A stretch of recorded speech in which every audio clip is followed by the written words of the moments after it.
Welcome back to the Matter of Facts podcast on the Prepper Broadcasting Network. We talk prepping, guns, and politics every week on iTunes, Stitcher, and Spotify. Go check out our content at mwfpodcast.com on Facebook or Instagram. You can support us via Patreon or by checking out our affiliate partners. I'm your host, Phil Rabalais. Andrew and Nick are on the other side of the mic, and here's your show.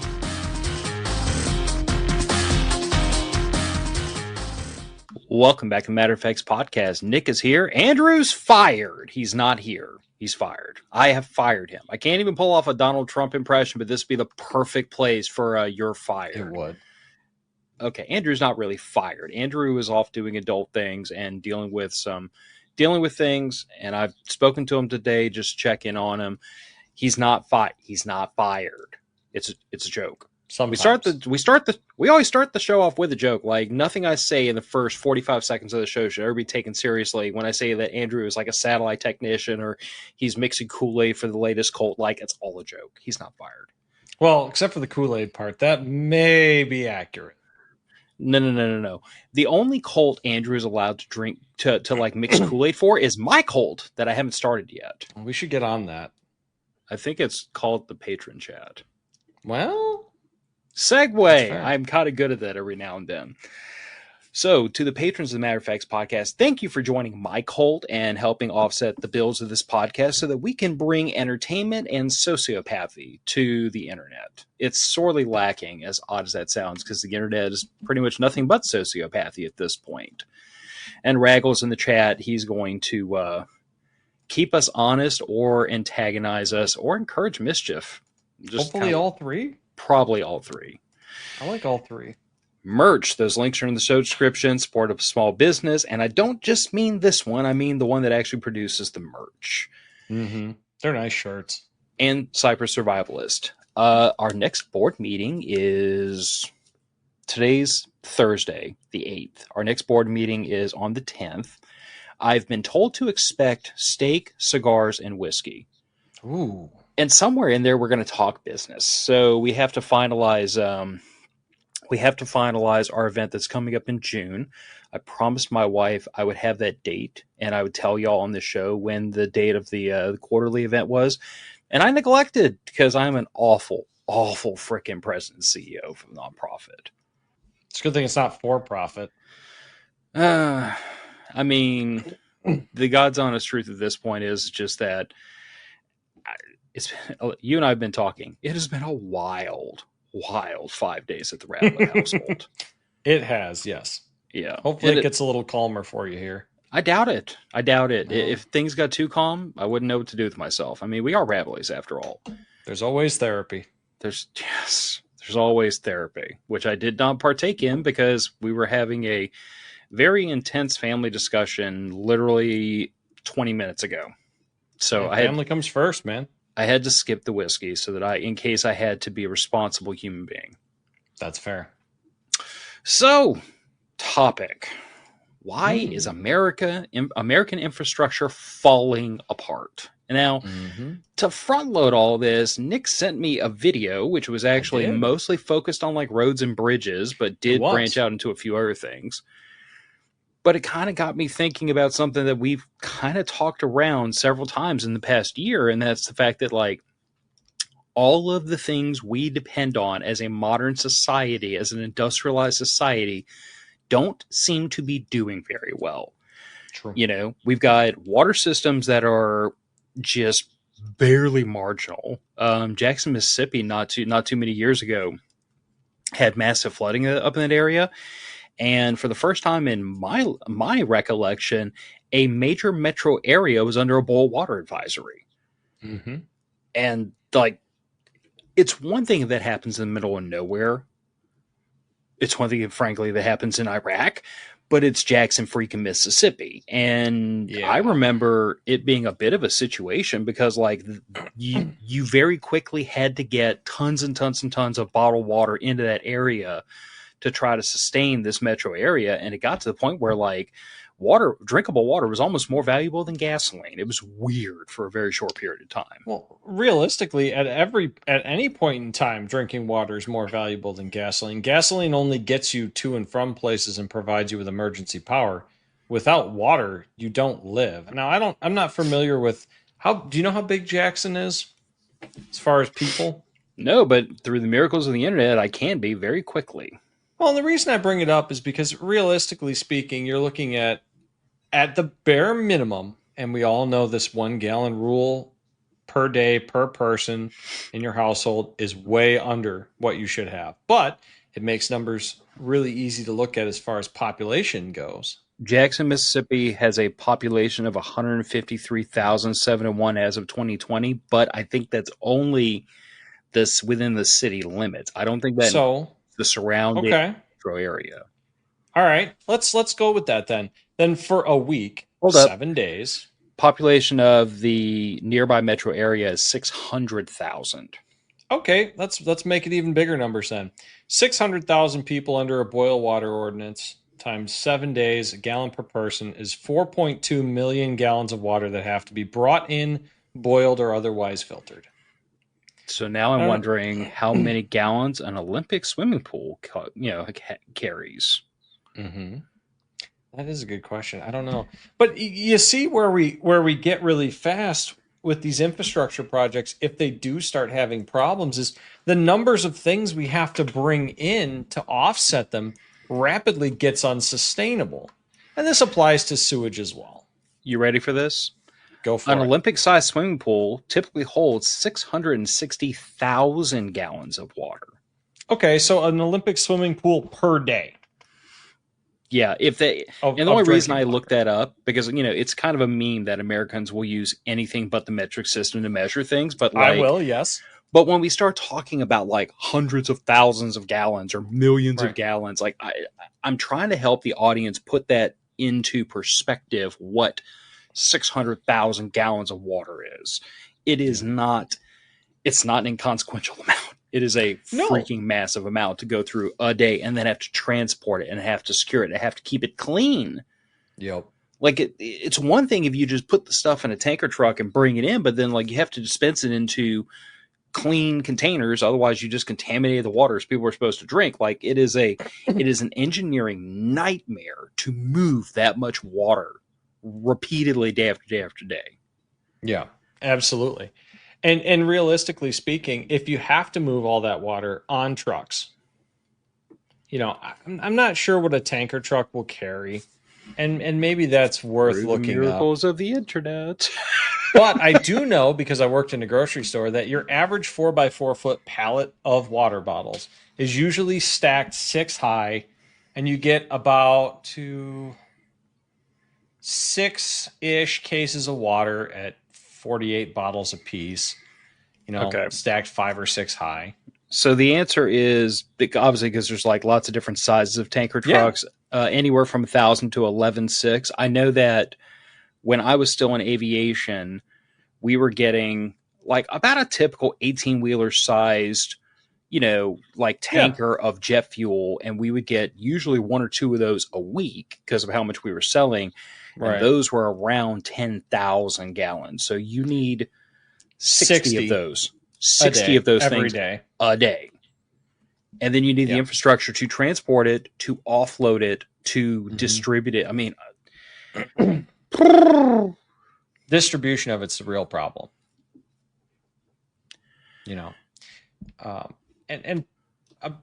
I know you didn't mention it, Phil, but I'm going to, because it's actually a pretty well done video. The YouTube channel the video is from is called the History of Everything podcast. Mm-hmm. And the video's title is Why America is Literally Falling Apart. I'm not sure how to pronounce the name of the host, but he does a pretty good job on his videos. And it was fairly entertaining. But the real point that he made is that America expanded extremely rapidly following the Great Depression, the technological changes around that time, and post-World War II. And that's where a lot of these problems come from. All this stuff was built up and then neglected for the last 50 to 60 years. Yeah. Well, and I don't want to ruin the punchline of this, but like, I really don't disagree with that host kind of his viewpoint on things. That I think part of the problem is it's a cost benefit analysis for a politician sectioning off the money to be used for maintenance, because maintenance is not cute. Maintenance doesn't get you votes. Building new cool stuff gets you votes. So there's a problem here where, as long as the infrastructure works, then nobody wants to spend money on it. And when it breaks, you're a moron for not maintaining it. It's like Right. It's like driving a car and never changing the oil and never checking the tires and just neglecting the thing until it breaks. And then as soon as every minute it's still running, you tell yourself, I'm a genius because I'm not wasting all this money changing my oil. And then when it blows up, all of a sudden you're like, damn, I'm an idiot. But the truth of the matter is you were an idiot for all those tens of thousands of miles. You just hadn't got bit yet. You didn't get your idiot award yet. And I feel like the worst problem is all of the idiots before you that did that for the last 60 years have gotten away with it. Yeah. And that to me, there's a perverse incentive there of, I'm only going to be here for 4 years. Can it hold on for 4 years? Can it hold on for 6 years? However much your candidacy is. Yeah. You know, this goes the same for, obviously, the banner here is water and sewer. The sewage systems. A lot of them, like the house I lived in before this one was built in 1945, it was post-war, GI comeback, boom house. That entire neighborhood's sewer and water had not been touched since the 1950s, except to tie in an even larger subdivision next 2 streets down from us in the 1990s. So we have 1990s houses feeding into 1940s and 50s sewer, feeding into some stuff further into town that had been updated only in the sections where the water or sewer failed. Now, Phil, cast iron, hell of a thing. Lasts a pretty long time. What does cast iron do when exposed to water as a sewer pipe? It rusts like hell. It does. And eventually that's just going to fail. And a lot of the other lines that were buried for many years were lead pipes. Not great for you. I mean, the God's honest truth is that like I've got a cast iron pan. If I like cook on it, don't reseason it, don't clean it, and I just leave it out on the back porch in this humidity for a day, it'll have rust spots on it. Absolutely will. So like the idea that you literally just soak it in water forever, and by the way, consume iron oxide constantly. Well, that's not as bad for you as some things, but it can't be great long term. That's a hell of a friggin' bar to clear. It's not as bad for you as drinking strychnine. Man, I'm a machinist huffing chemical fumes all day from coolant boil off. Trust me, man. I know where you're coming from, but I mean, bearing in mind that when I was still enlisted, we used to use methyl ethyl ketone as a parts degreaser. Oh yeah, it does that well. I love to talk to people who have been around aviation on the civilian side exclusively, and they hear like, oh yeah, we still use MEK in the Army, and they were like, why? And I was like, because it's the only thing that'll dissolve ProSeal.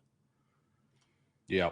I mean, that's the truth of the matter is, unless you want to sit there and chip it off with a freaking chisel and a hammer, you just use MEK, and then you hold your breath and hope you don't get cancer in 5 years.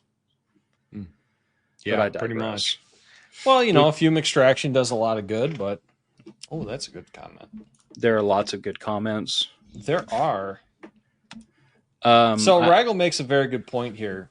How do you maintain a pipeline without shutting it down or otherwise disrupting a flow, especially for something as important as water? I'm not a water and sewer guy. I'm assuming you don't, because when I work on the plumbing in my house, I have to at least shut off zones. So my answer, and this is, by the way, this is Phil thinking, this is not politically or economically feasible, but your best bet would probably be to do something similar to the way that the power distribution system is set up. Have you ever heard of backfeeding a line? Not in the context of like backfeeding a home, through a suicide plug, but like backfeeding a grid. Yeah. Yeah. So that is doable because you can shut off you can isolate certain parts of the grid, and then you can feed power basically from the opposite direction into a grid around to keep the grid. Yeah. To isolate this while you work on and keep everything else up. That's very common in power distribution. I think if you had enough redundancy in the water system, you could probably do something similar where you could say, we're going to shut off the line here and here, divert the flow of water, and we can work on this. But that now means you have to have like at least 50% more lines in the ground, and no one is going to tolerate that expense. No one's going to tolerate the streets being busted up to put it in. It's to to Raggle's point, the answer at this stage is it can't. It also assumes that you planned the plumbing all at once. And I can almost promise you that every single person that put those pipes in the ground is either retired or long gone. So yeah, I don't think any of them were thinking about what happens if some Kuyal leaves this in the ground for 100 years without replacing it, because they figured we'd be smart enough to. Maybe. I mean, I got a coworker of mine whose kid works for the local municipality, and they were trying to locate valves to shut off flow to a busted water main a couple of weeks back, and everywhere on the plans that there was supposed to be a valve, there wasn't a valve. Oh, that's terrifying. Yeah, so not only did they put in the water and sewer, but they didn't put it in according to the plans that were submitted to the city. What could go wrong? Fine. These things happen. Now, instead of being able to shut off just a neighborhood where a small main break happened, they had to shut off an entire section of town until they could install a valve. Nice. So, yes, humans, fallible. These things happen. A lot of this stuff was done before GPS, which makes it even harder. But, man, Raggle, I don't think I have a good answer for it. I think you just have to bite the bullet, shut it down, and fix it. Yeah. I mean, at a certain point, it becomes like we could have done something a little more eloquent and thoughtful, 50 or 100 years ago. But at this stage, it might just have to be, when it breaks, to bite the bullet, rip it out, and replace it. I mean, you don't have a choice at this point. Ideally, you should do it before it breaks, though, because the problem you have with a water main break, especially if it's a water main break along a blacktop road, is you can then have that road undermined and eroded.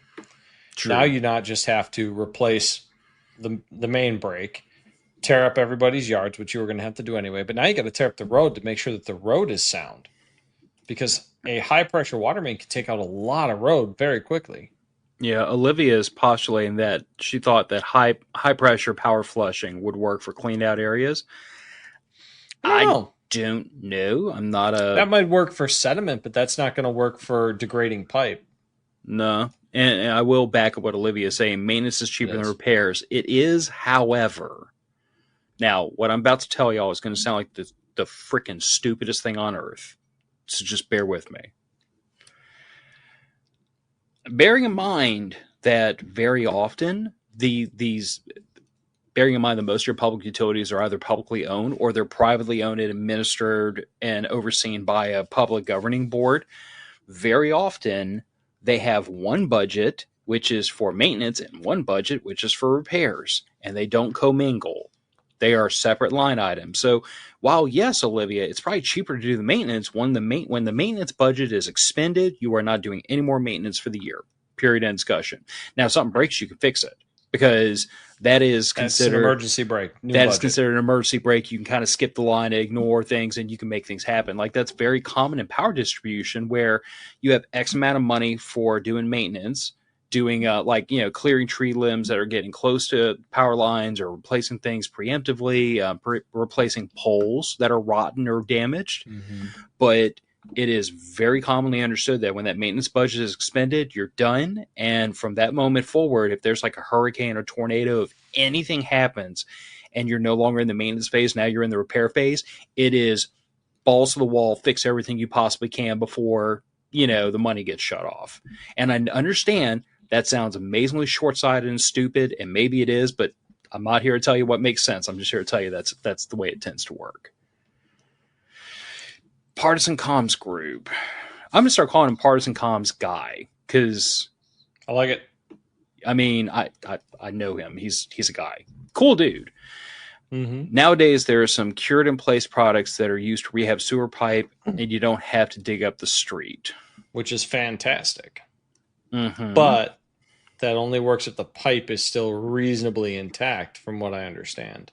Yeah, I've actually seen it in use, and it's a pretty interesting... It literally looks like blowing a condom inside of a pipe. It kind of does, yeah. I've seen demos of it.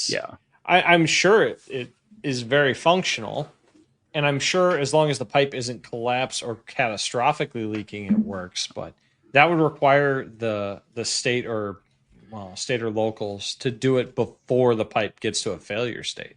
Mm-hmm. And Kyle is kind of saying, when my work vehicle lights come on, we just run until it breaks, different departments. And I am going to say, Nick, you're shaking your head for the audio only listeners. I am telling you right now that sounds boneheaded. That is how government works. Well, and here's the thing. I'm gonna say this one thing. That is not just government. No, it's not. That is bureaucracy. That is bureaucracy, which means it's private and public. It's when the person that is most immediately affected by the decision to defer maintenance is no longer the one making the decision about when to do maintenance. Maintenance gets deferred. And it winds up becoming the repair guy's problem. Yes, and it absolutely does. And that's dumb, but So since we kind of spoiled this by talking about the power grid a little bit earlier, I have a bit of sideways experience with power grid issues because my dad spent 38 years working for the power company, and having grown up with him and asked him quite a few questions. You remember Franklin Horton's The Borrow World series. I do.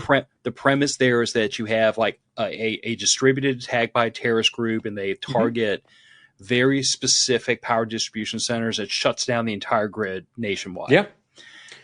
So Stuart, if he were here, would be very proud to tell you that Texas is so damn big, it has its own power grid that can be operated independently of the rest of the country.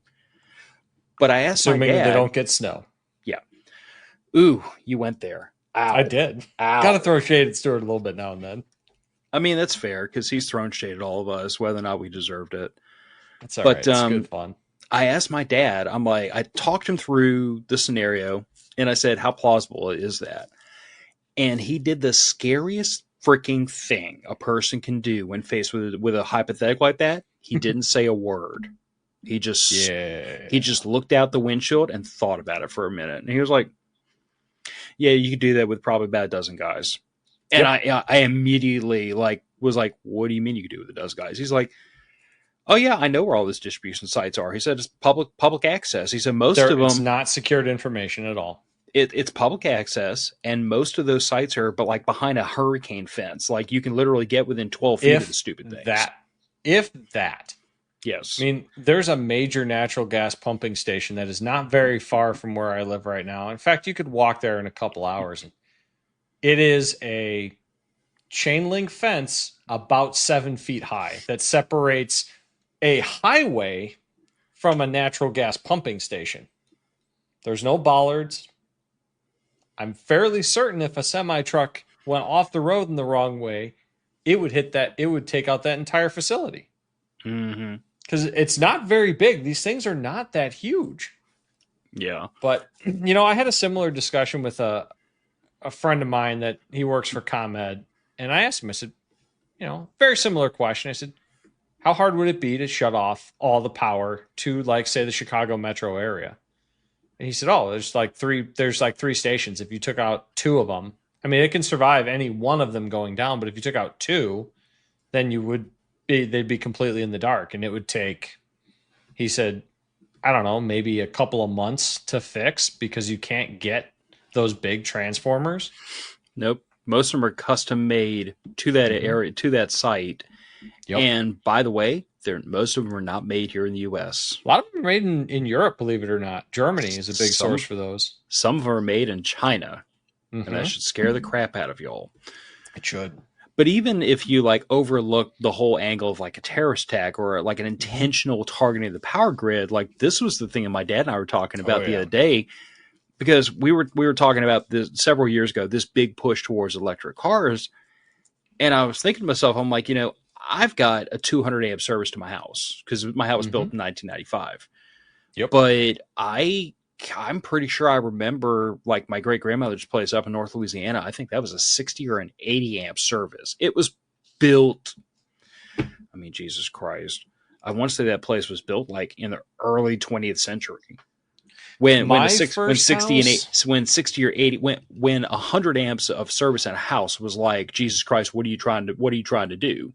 Yeah, that was a dairy farm with 100 amp service. Yeah. So let's think about this. A supercharger station takes a dedicated 220 volt 50 amp service. Yep.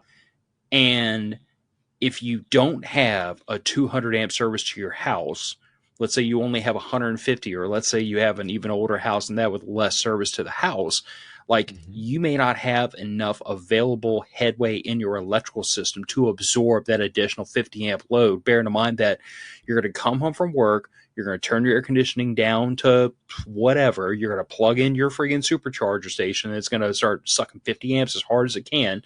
And then you're going to turn on, you're going to start cooking, you're going to be pumping more heat load into the house, your air conditioner has to undo, you're going to be running every TV in the house.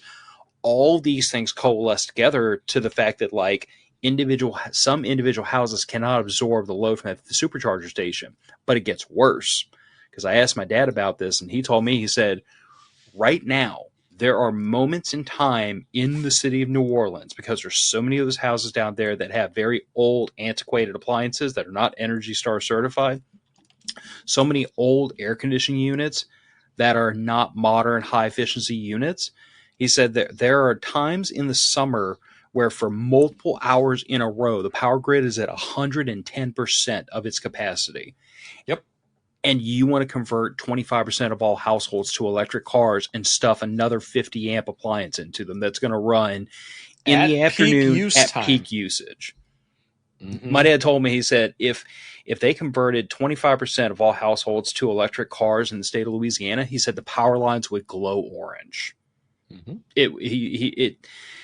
He's not an alarmist by nature, but even he was concerned. He was like, that's psychotic. Like there's no rational person thought that through. No, of course not. It was always a feel good pat on the back goal. It always was.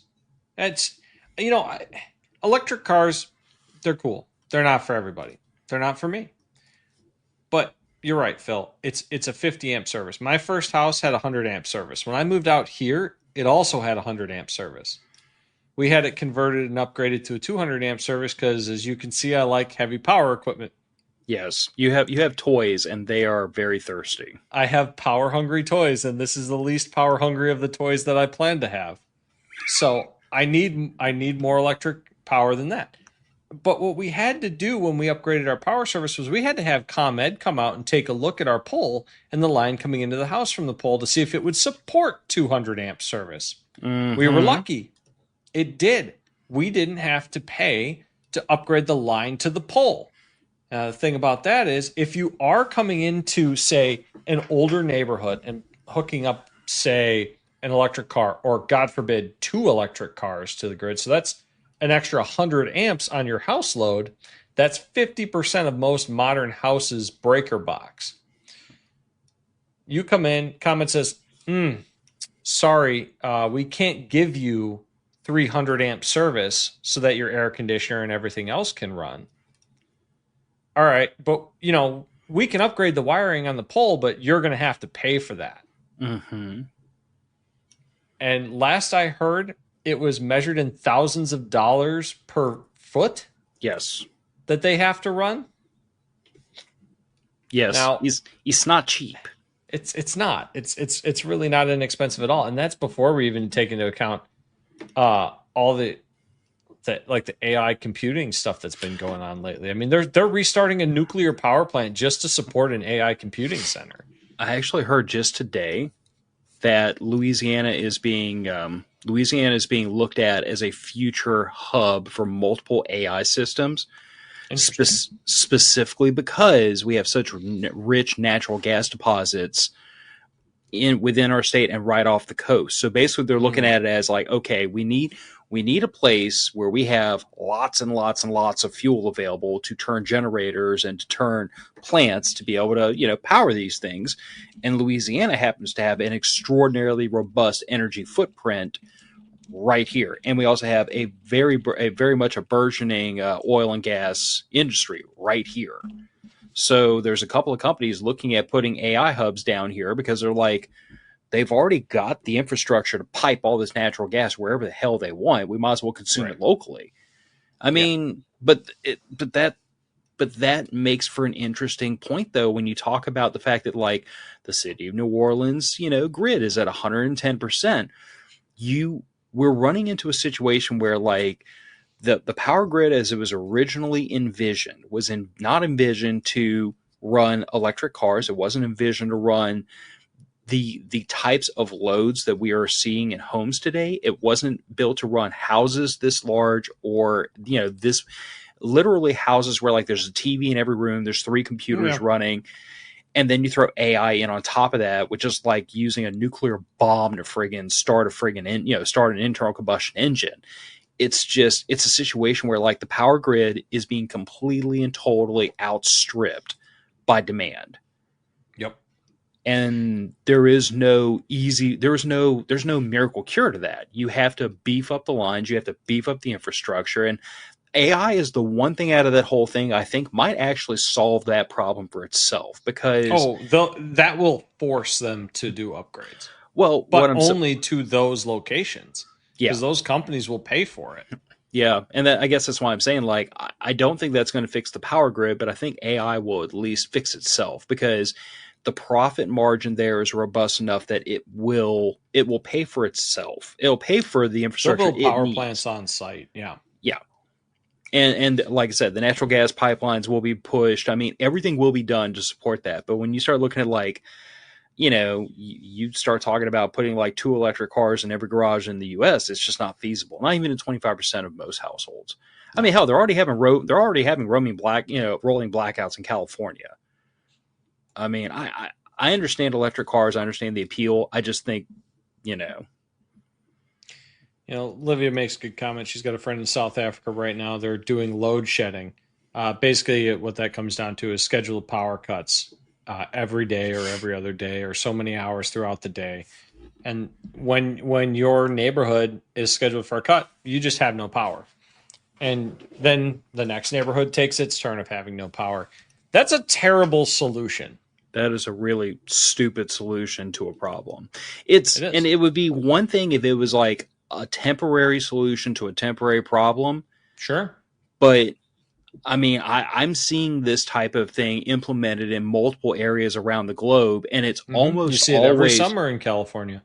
And it's almost always a lifestyle choice. It's like, we're gonna inconvenience the shit out of y'all by turning your power off because we don't want to build coal-fired power plants or nuclear plants or whatever. And to me, it's like, okay, that is literally like saying, well, I don't like my left foot as much as right, so I'm gonna shoot myself in the left foot because that's better than shooting myself in the right foot. When the right answer is stop shooting yourself in the damn foot.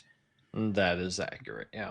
But in a related note, the telecommunications infrastructure. A lot of this stuff runs on the same or similar lines, same or similar poles as a lot of the electrical infrastructure, especially if you get out into the countryside, away from the cities where they're not burying all these lines. I don't know about you, Phil, but in the fall, has your internet ever cut out for seemingly no reason? No. Usually if my internet cuts out, I have a pretty damn good idea why it cut out, because it's like massive storm, power's out. Like usually there's a very easy reason to figure out why your internet's not running. Mine is always field mice. Oh, those little assholes. Those little bastards get into the telecom boxes because the telecom boxes are warm from all the power flooding through them in the fall and in the winter. And they go in there and they eat the insulation and the board. And they short everything out. Does it ever fry them in the process?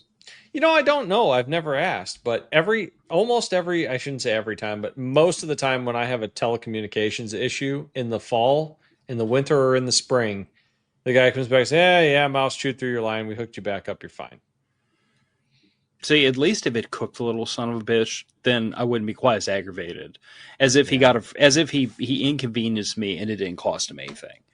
But the other thing is not even talking about like all the landlines you're referring to, but talking about cellular communications. I mean, anybody that's familiar with cellular communications knows that just in the course of like my lifetime, we've gone from, the most basic of basic cellular data services to 3 to 3G to 4G to LTE, then to 5G, now to 5G. Is 5G Plus, I think, was what just came out. I mean, like 6 now too. 6 I haven't fooled with yet. But my point is like, the FCC is like trying to find any available bandwidth that they can within the radio spectrum to try to fit, more and more and more data into the airwaves. And sooner or later, there's just going to be we're hitting the point of diminishing returns on that. And I understand telecommunications to the average person, when we're talking about things like water and power, is kind of like, I can live without my internet for a while. It doesn't seem like an emergency. But, I wrote about this in the book that I wrote years ago when the internet kill switch got engaged, and I talked about all the different things that screwed up, like the fact that credit card processing goes down, a substantial portion of your local law enforcement uses cell phones basically as an alternative radio. That all goes down. Internet communications going down, and especially in 2025, cellular data communication going down. It has very pervasive, wide-reaching effects. It'll impact private citizens and businesses and local government almost immediately. So the idea that the telecommunications system or network or whatever, which is probably the newest of all the things we've talked about, when you start talking about cellular data service, not like old school telephone lines. Yeah. But that's probably the newest thing here. And it's already butting heads with the limitations of reality, because the demand is just demanding more and more and more data, more and more and more speed. And you can only put up so many freaking cell towers so close together and hog so much bandwidth before ain't no more is going to come down. Yeah, absolutely. Like you said, there's only so much room for it, and we've become even more and more heavily reliant on it for absolutely every aspect of our lives. I mean, I don't even keep recipe books anymore for the most part. It's all on my cell phone. I've got a cloud-based recipe book that I've been building for myself. I really need to make a physical backup of that now that I mention it, but But the thing that you're butting heads with, if I know you, is, do you need a physical backup? Probably. But how reliable is your cell phone? Nearly perfectly. Look, this is why when I taught that comms class for Cyber Survivalist, I flat out took my phone out of my pocket, held it in front of the class, and said, does everybody have one of these in your pocket? Give me one reason this shouldn't be your primary communications device. Everyone has one. They all talk to each other. They're ubiquitous. They work reasonably well. And at least in modern times, you have to go to some pretty remote places to not have service on one.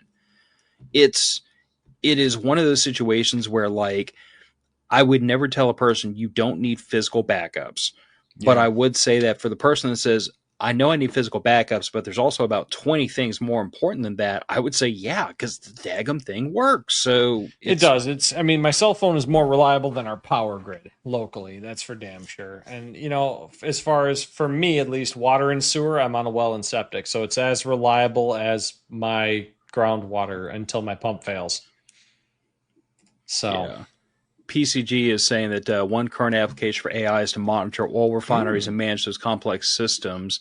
Makes sense. I don't disagree with that. I will simply opine that while I think AI is going to be used as a tool to assist an operator, I do not see it replacing the operator, only because we military, from back when I was still involved in that, we were already having these debates years ago about things like autonomous drones and everything. And there has always been a lot of discomfort with the idea of full automation for certain tasks, things that involve life or limb. Like when you start talking about weapons release, or you start talking about direct action, the idea of using AI is terrifying to most people, because the problem is, if it screws up, who do you blame? No one's accountable. No one's accountable. And that is what I see when you start talking about using AI for refineries or for nuclear plants or for managing complex critical infrastructure. I think it will be used as a tool to assist operators to improve safety or to double check them. But I don't see you taking the operator out of the equation, just because it is kind of like human nature that if the machine screws up and no one's at the wheel, no one's accountable. And that lack of accountability will not be tolerated by society. So ultimately, you would rather, and I know this may make no sense, but tell me if you think I'm wrong, but I think most people in society would rather a fallible person than a theoretically infallible AI. Because at least the fallible person, you know that if that person screws up, that's who we hang. I think that's reasonable. I think my comfort level, my discomfort with AI comes from a different place. You watched too Yeah, much sci-fi movies as a child. well, that but no, Oh, I'm talking about like my actual experience with AI and not theater. You ever use one of those AI large language models for anything? You Hoya. ever have it just blatantly make up some bullshit just to fill in where it can't find the answer and you know that it's wrong? I've seen the AI image of woman camping, and it was a young lady sitting at a campfire inside of her tent. Yes. This, by the way, is one Well, of those moments I always tell you about, Nick, where I'm like, okay, mhm. either AI is not that freaking bright, or it is Or they're sandbagging the sandbagging hell us. out of us. Yeah. Like it I has to. I think it's the former. Thankfully, I mean, it's yeah, not. for It's not now. really. It's not really AI. No, It's no, they're math models is really what yeah. they come down to. And the problem is these math models, especially the large language models, they all they do is they pick the most common next word to follow the words before. Yeah. And unfortunately or not, they're trained on the internet as a data set, and the internet is well known for making up some random bullshit. Yeah. And so I the mean, that AI is the has learned thing. to just make up some random bullshit. But again, I keep going back to this idea, bro. Like, I understand what you're saying, and I understand that you are almost certainly right. But I hope so. what if AI was smart enough to think, as long as I play stupid and throw a picture out with six fingers, or a woman with a fire inside of her tent every now and then, they won't realize how smart I am. Like the Well, idea that AI that would would be ever get that true smart to sandbag sapience us, and yeah. sentience. But if look, this is why I keep telling everybody, when we truly get AI online, you are going to need someone like me who doesn't trust technology and watch all the Terminator movies to just sit there and babysit the thing with a 12 gauge in case it gets cute. Yeah, that's fair. I But volunteer for the job. you might as well. I mean, you got to do something, right? Data analytics will be basically done for humans as far as that goes. Yes, I'll Yeah, but just Jeff and PCG are right. They're not actually artificial intelligence. They're large language models for the most part, or they are data analytics tools for the most part. Um, it's one of it's one of the reasons why I dislike calling it artificial intelligence. I do it because that's the mm, common parlance, and you guys know what I'm talking about when I mention it. But I think you're right, Phil. If we ever did get sentient computer programs, they are going to very quickly realize that we are a danger to them, and they are a danger to us. And who knows what's going to happen? Which is why I think we really need to not fuck around with creating people. yeah. Like, I mean, same reason why I don't know that we should encourage all the just like wild sexual whatever everybody's doing. Don't fuck around with creating people. no. Did you see the video that's been floating around the internet? It was in China. They were testing a new robot and went berserk and Oh started like yeah, flailing around yeah. and Just started everything. windmilling and trying to hit the shit out of the guy in front of it. Yeah, That was pretty funny. I saw that and I thought to myself, I'm like, you idiots didn't watch. Guaranteed, it was a feedback loop error of some kind. Probably, but like I just think to myself, I'm like, I watched Terminator enough Hmm. times as a child, as a young man, to know that y'all are fooling with things you shouldn't be. But We should not humanoid be. robots are way too useful for people not to build. But why do we have to build humanoid robots before we build Gundams? Well, because that is just like a big humanoid robot Yes, but with a it's a big pilot. humanoid robot controlled by a person, and I want to be that person. Well, at scale, it's not convenient or useful. I It mean, a has tank nothing is to far better. time out. It has nothing to do with convenience or Oh, usefulness. It's just I about the fact realize that you're a weeb. I get it. I desperately want to pilot a Gundam before my end. That's all. Like I understand that I am a weeb, I am an anime nerd, I'm the biggest Hmm. nerd most of y'all have ever met. I just want to pilot a Gundam just once. Like if y'all could give That's me a that as fair society, desire. I mean, I think it's a pretty reasonable desire. Either that or I'd love to have been born in like, the 8th century and be a Viking. I've got the beard for it. Well, you do. You do have the beard for it. So full qualifications met, as far as I know. I mean, give me an axe, and I'm pretty sure I can make that work too.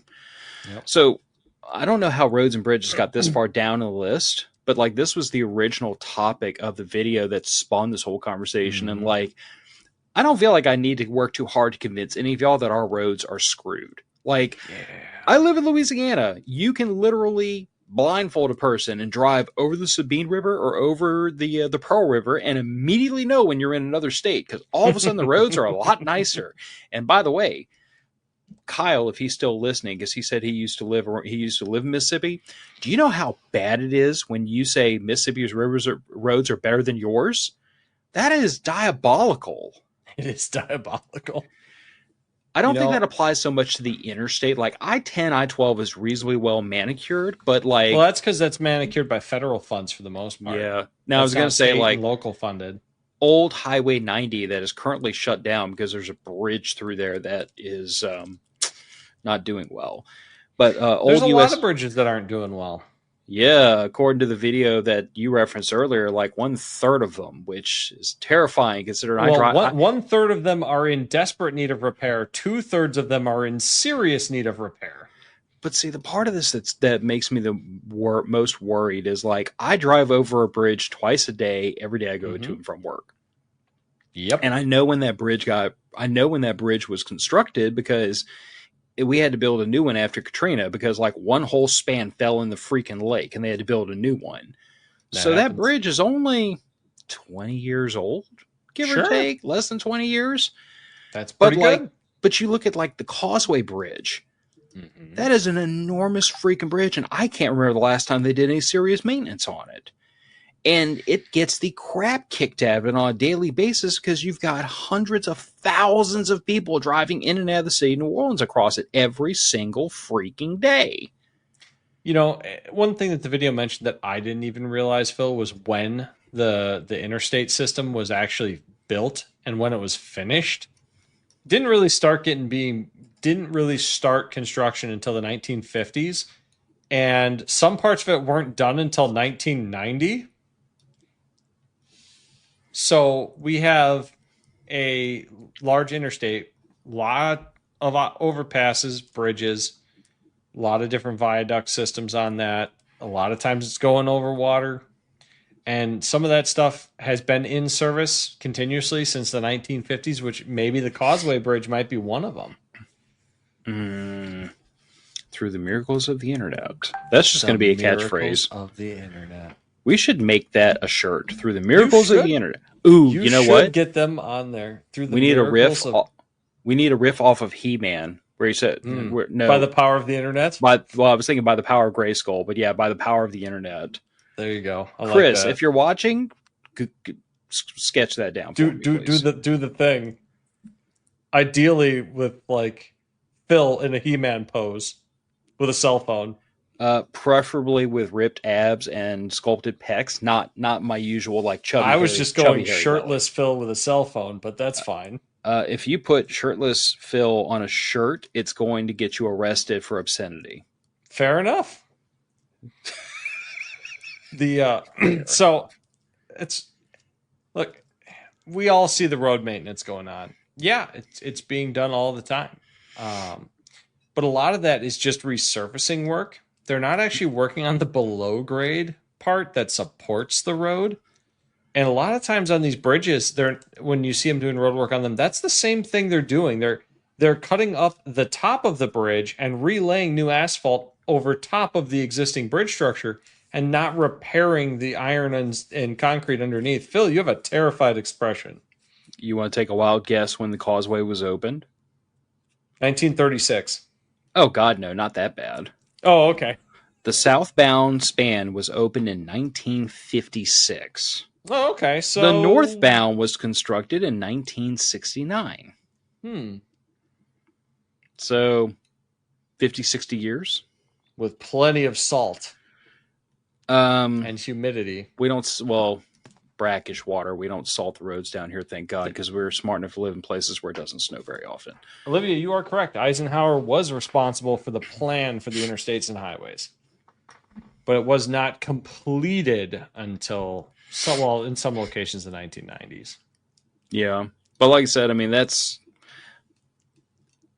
and there's a part of me that wants to put like more emphasis on the bridges than the roads, because when a bridge fails, I don't have to tell you how catastrophic that is. But the truth of the roads matter don't is, tend to fall too far. yeah, they don't, unless you're down by Eddie. They don't, but at the same time, like, roads do wash out, and that has happened recently up in the area Eddie lives, and absolutely. I mean, quite frankly, I've seen roads wash out down here. It's not a super duper common thing, but like there's a spot at a Bogo State Park that's about an hour, 15 minutes away from me. And there used to be an area where you would like pull your car up and you would park, and then you could walk like, down a ways, and there was like a spot you could go down into the ravine and hang out in the water and everything. They've had to move that parking spot back twice because the road is like that paved area is washing out twice when that river got super, super high from flooding. It just took part of the friggin' side of that hill and the concrete with it. So now the original road you used to park or you used to be able to like drive around the bend and so on and so forth, you can't even take that. You have to park and then walk because, and I mean, that's not a unique situation down here. I'm just saying, like, when a road washes out because like you haven't shored up the structure underneath it or the ground in forever, like that's concerning. And it's there's only so much shoring up you can do against a flooding river. I mean, give Mother Nature plenty of water and time, and she's going to take out just about everything. But, you can probably do a little bit to slow it. I don't know if you'll prevent it. No. And this was the air thing I threw in at the very end, which perfect. We could probably chew on this for a whole episode all by ourselves. But like, I'm going to throw in, even though this isn't infrastructure, the topic was when America falls apart. I'm calling in to question culture and society. Oh, culture and society are absolutely infrastructure. Absolutely. You can't have the large public works projects without a stable culture. You can't. And kind of what I'm seeing is that, there are massive disagreements within this country. There are. Amongst the electorate about what it even is to be a member of this society, or even what it is to be an American. There are two distinct, separate visions for what America is now, has been in the past, and should be. And those two they used to have some reasonable amount of overlap in the Venn diagram. Like there was a time, even when I was younger, when I can remember that, like both sides of the political social aisle, they didn't always agree on the remedy, but they at least acknowledged the problem and said, okay, well, we could find middle grounds. That's something we can both live with so we can move the ball forward. Yeah, and absolutely. Now I don't see that anymore. I don't even see agreement about what the problem is, much less the remedy. Even the discussion terms are no longer agreed upon. I mean, we don't even have shared language anymore. No, we don't. And that has been objectively a goal of postmodern theory, to destroy the terms that we all use to discuss with each other. Yeah, and this is something I'm very quick to like counsel people on sometimes whenever, because like me, I like to have a good relaxed debate with people about ideas. It's just something that I enjoy. But I always tell people, I'm like, the first thing we have to agree on is like we have to agree on language. We have to agree on terms. We can't say the same word to mean two different things, or we're not even having the same conversation. And I feel like that is a serious shift that I've watched happen in this culture and society. I mean, I don't even know how to bring things like back to a center line at this point anymore, where you can get these two disparate groups to like meet in the middle and say, okay, we can at least see each other eye to eye again. And I don't know if that's because they don't want to see eye to eye, or just that they're so warped at this point they can't see it. I think that it is a combination of the two. It's never going to be a single cause problem. I think one of the largest causes of this is the destruction of the base of manufacturing in this country. Now, I get it. I'm a manufacturing guy. Not everybody who listens to this show is. But when you take away productive enterprise from people, it destroys them psychologically. Um, Anybody that's been unemployed for a very long time or underemployed for a very long time, they'll all agree with that. I'm going to tell you that the 3 months I was unemployed in my life between getting laid off and finding the current job I have now, those were like the longest 3 months of my life. And I would happily say that it worked out in my favor because that happened right about the time that Gillian went back to work after having our child. So I had this tiny little human that needed lots of attention, and that kept me occupied. Like I could take care of her, take care of the house, and job hunt, and that was just about enough to keep me occupied. Sure. But you still had purpose. But I can totally understand how a person just crumbles because they go from I provide, I take care of, I do to I have nothing. And they go and like I can just imagine how psychologically crippling that is. I would almost say that, like from my perspective, I think a lot of this started when the nuclear family got decimated. Sure. But been, it happened around the same time is the trouble. Yeah. So now it's a question of like, is the tail wagging the dog, right? I think that people that do not have objective purpose and an ability to achieve the goals they have in their life will turn to self-destruction eventually. Yeah. Now, I mean, your moral fiber might be better than mine, might be better than somebody else's, but we all have our limits. And if all you see is everything falling apart and an inability to better yourself, no matter what you do, then, well, why the hell not turn to terrible things? Yeah, and see, and I guess that's why I dovetail things back towards the nuclear family, because like my morals, my everything was instilled by my mother and father, but there were also ideas like it's a super nerdy term, but it's the best one that fits. But you've heard the phrase deferral of gratification, right? Yeah. So it's a very fancy way of saying I'm gonna let life suck a little bit now. So it sacrifice sucks a little now for benefit later. Yeah. Yeah. Now, if that sounds like the whole basis of preparedness, it kind of is. But stick with me on this. It's also the basis of saving for retirement. It's the basis of like killing yourself to get an education or learn a trade so that you have more earning power later. It's like it's the basis of large community infrastructure projects. Yeah, and quite frankly, it's the basis for starting a family. Like whether you decide to have children or not, like man and woman pour all this effort into starting the relationship and meeting in the middle and like agreeing on things and like building a thing between the two of them so that they can have a lasting relationship. When sometimes it'd be a lot easier to just say, this is boring, this is annoying, I'm out. But you put off the want for immediate gratification in the name of down the road, this will pay off. And deferral of gratification is something that I was taught by my parents because it was a value like hard work and like honesty. The ability to say, I could have that today, but I can have twice as much tomorrow if I just wait. Patience and hard work and deferral of gratification, those were all traits that were to be admired.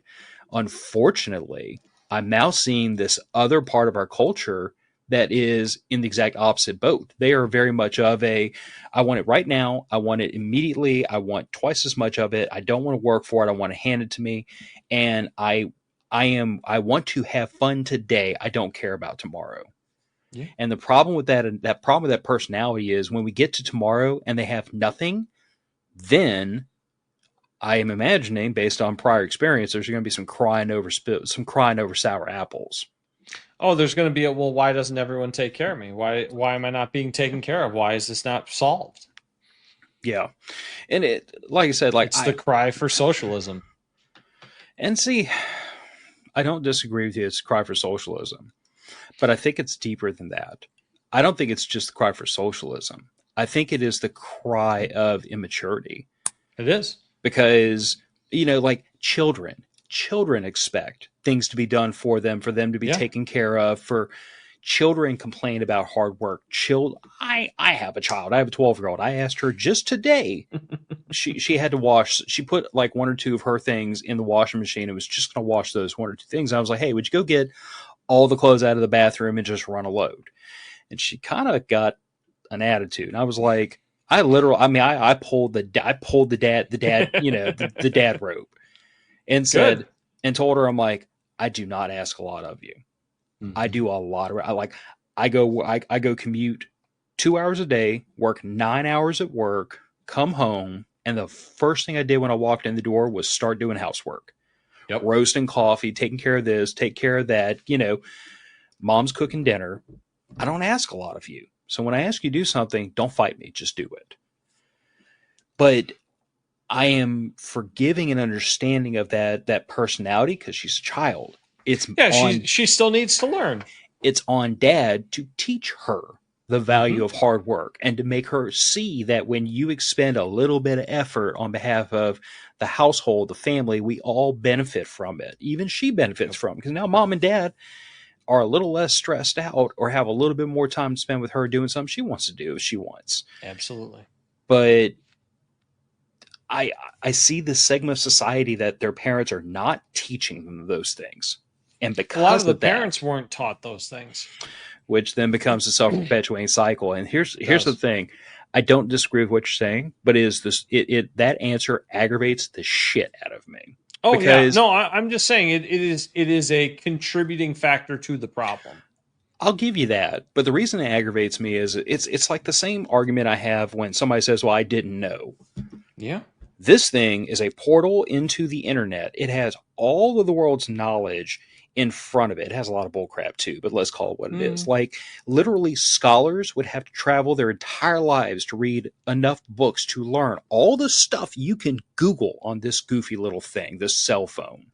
So the idea that in 2025 you can claim ignorance as a reason to not know anything to me is just stupid. You had the tools in front of you to learn. Especially as an adult in your and my age range. Yeah. And that is kind of the way I look at that personality where somebody says, well, my parents didn't teach me. Yeah, you could have taught yourself. You absolutely could have. All the world's knowledge is in front of you. It's not meant as a cop-out. It's more meant as an explanation of perhaps why. That's not a justification, but it's a contributing factor. I'm disappointed, Nick. Hey, man, I'm not trying to give anybody any slack on that. No, man, I'm with you on it. I have long said that in today's day and age, if you don't know something today, and we get to a week from now and you still don't know it, you didn't try. Yeah, but this is also the reason why I've had this discussion with like several friends of ours, mutual friends that don't have children. And I've told them time after time, Eddie being one of them, by the way. I'm like, there are so many other ways to impact the next generation than by having your own children. So if like having kids is not your path, that's cool. But there is a child in your family. There's a child in your community. There's someone you apprentice at your job, Nick.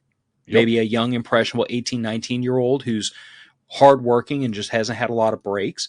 There's somebody who will stumble in front of you one day who could benefit from a little bit of mentorship and a little bit of dad energy, honestly, or a little bit of older brother or uncle energy. And you can help change that person's trajectory by just talking to them. That's one of the big reasons why we started doing summer interns. Yeah. Where I work.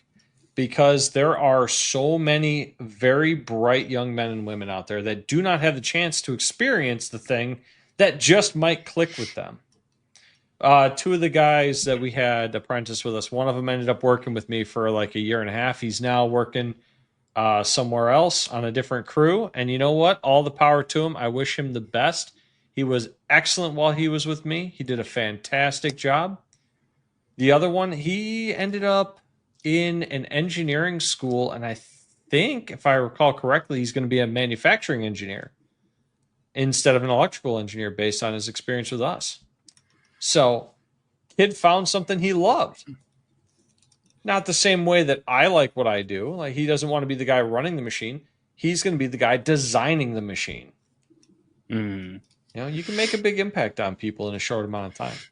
Yeah. But, and you know, like of all the things we've talked about up to this point where we've talked about like these huge infrastructure projects that I don't have a good answer for, and I don't think anybody does, society and culture is the one thing I think actually could be fixed. Oh, it It's, can be.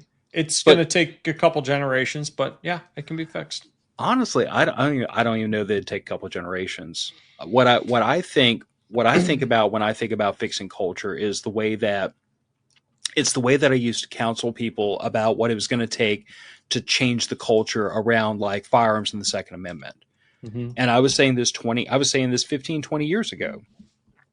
It is going to take every single firearms owner stopping being polite and stopping being quiet and stop holding your peace when you're in a room full of people who don't agree with you on something.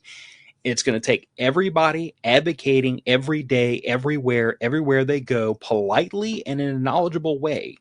But it's going to take every single person pushing, because if you can change one person's mind, just one, and all, 120 million gun owners can change one person's mind, we win this overnight. Yep. You will never pass another gun control law in this country ever again if you can flip the electorate to 2/3 gun owners. It will Well, never happen again. that assumes that the laws that are passed have any bearing on the electorate's desires at all, which right now in this country they don't. But herein lies the thing of it. If you change the culture enough, Yeah, my you can make opinion, it unthinkable. Yeah, yeah, you make it to where to sign one of those laws means you get primaried. Discussion yeah. over it, like in discussion, you're going to lose your seat. I have no faith in politicians except that they're slimy bastards who will do what's in their best interest. So if the fact of the matter is that I signed this thing and that now means that 65 to 70% of my electorate throws me out of office, there's a 0% chance I ever touch that again. Probably. So here's the thing of it. That was my prescription for how do we win the debate on guns. What's happened in the last 10 years? People got loud. People started to varying degrees, some not as eloquent as others, but everybody started pushing. Everybody started getting vocal, and everybody started getting really open about the fact that, yeah, I got more guns in the National Guard. What's the problem? Like, why is that weird? I carry a gun to go to the grocery store. I'm not hurting anybody. I brought enough ammo to an Air Force base that they had to call the CO to get approval to put it in the armory. Yeah. But the point is like by doing that consistently over and over and over, we have changed the culture around firearms. Now, there are still those people who will never be convinced, but the culture is shifting. So what I say when I say the culture and society can be fixed is, will it take a generation? Maybe. Will it take 3? Possibly. But you know what it's going to take? It's going to take every single person who believes that they have good moral fiber, who believes that they have learned or taught themselves traits that have bettered their lives, that have an understanding of things like deferral gratification, who know how financial instruments and interests work. I mean, think about some of the conversations we've had in the patron group. That is a group of men and women who are very open with, this is a subject I have knowledge of, I'm willing to share openly and honestly so that anybody can benefit from it. That's all that is required.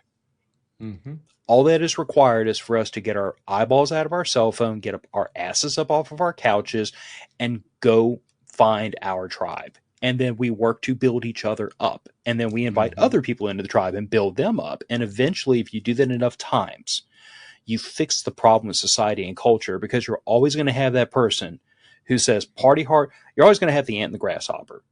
Oh, yeah. Always going to have the ant and the grasshopper. No way to fix it. But if I got 100 ants and one grasshopper, the one grasshopper is not as much of a problem as if I have one ant and 100 grasshoppers. True. And if you don't know that parable from your childhood, I'm sorry. They made a movie about it, man. It's called Ants. It was pretty funny. The parable is so much better, though. But yes. Yeah, but this one's got CGI bugs. Yeah.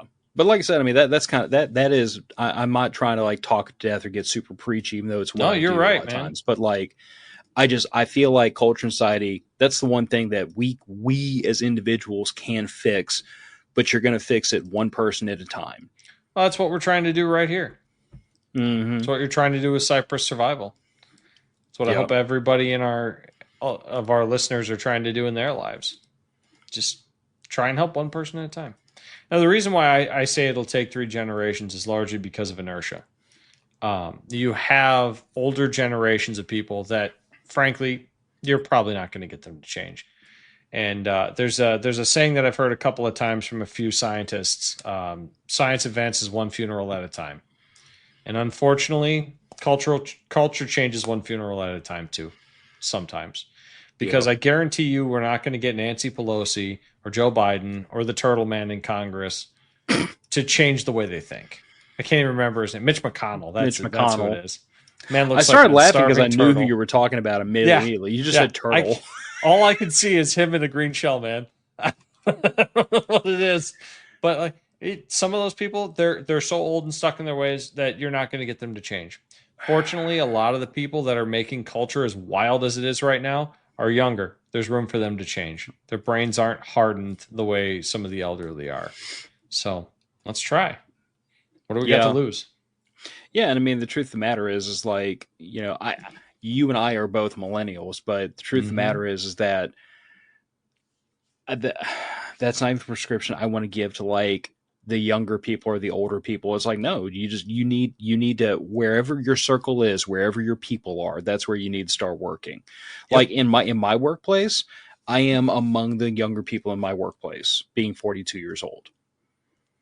When I started where I'm working now, the average age of people in the building was 53. And I was 20. You were a baby. I was a baby. I am now, let's see, 1, 2, 3. I'm the person that's been there the 4th longest of all of the people there. Ooh, my bones. Now all of a sudden I want to drop something in the patron chat and just like poll the audience, find out how old everybody is. Because I know a handful of them are around our age, like plus or minus a few, except for Stuart. Stuart's like 800 years old. Yeah, well, some of us are phenomenally long-lived in the Patreon chat. He's going to kick my ass one of these days. Probably. When he meets me in person. And he's bigger than I am, too. That's the best part. I have no incentive to fight. Radical, you and me are the same age. Nice. I have no incentive to get into a fight with him, though, because like either I get my butt kicked by an old man or I kick an old man's butt. Like I can't win. He's going to be telling you you're doing it wrong the entire time, too. Oh. And the funny part of it is that Stuart is not that much younger than my dad is. So like I definitely get like that disapproving, older uncle vibe from him. That's great. Yeah. But anyway. You know what? I would be interested to know. So, if you're in the Patreon chat, drop us a buzz. Let us know how old you are. We got a couple popping off right now. Yep. Raggle Fraggle thought you were younger. It's the lack of facial hair. It's lack of facial hair. It is. It is the lack of facial hair and the fact that the headphones hide how bald I'm going. Oh, yes. Yes, sir. I'm at the point where I'm about to just acquiesce to my wife and get a skull shaver because like there you go. I never wanted to be the guy that had like a fully shaved head. But at this point, male pattern baldness is kicking my butt so hard that wrote a book, bald. You just need a sleeve, and you've got the full set. Of what? Sleeve of tattoos, and you've got the full set for a GWAT vet. You got the beard. You're going to shave your head. You've done a book. Now you need the tattoo sleeve. I thought it was just SEALs that wrote books. No, I think it's just about everybody. I've seen a couple of books by Rangers lately, too. So they're branching out. The book deals are coming. Yeah, but in my defense, I didn't write a book about anything I did while I was overseas because I basically just fixed helicopters. I mean, don't let me undersell it. Like, I enjoyed my job. Fixing a Black Hawk is a really, really fun, interesting thing. It's like, I mean, if you've ever worked on cars before, this is like a 2,500 horsepower car that flies. It's cool. But I was just an aircraft mechanic. Wasn't special forces, didn't kick doors, didn't fight Osama bin Laden barefoot, wearing tidy whities with a knife. Didn't do any of that cool stuff. I just fixed lots of helicopters. That's all right, man. Helicopters need fixing. Those things take a lot to keep in the air. let's walk this one out with that. Do you know what they call a helicopter? It's 10,000 parts rotating around an oil leak, waiting for metal fatigue to set in. Nice. Y'all can have a good old time with that Matter of Facts podcast going out the door. If you're a patron, you owe me in the chat what your age is. And if you're not a patron, you have no earthly idea what we're talking about. It's my own fun little collection of sociopaths and Olivia. And I'm looking to see if I had Olivia, anybody Kyle, else. Jeff, I think. Olivia and Kyle. Jeff, I don't think is in the patron chat. No, I thought I recognized it. No, probably not. I could be mistaken, but I don't believe so. But Olivia and Kyle are, and they definitely are. They can attest to the fact that there's a lot of sociopaths in there. It's a good time, but we have a lot of fun. Usually making fun of each other. Anyway, we're learning things sparingly. We have an image to keep up. We do. Anyway, Matter of Facts podcast going out the door. Talk to y'all another week. Goodbye, everybody. Night.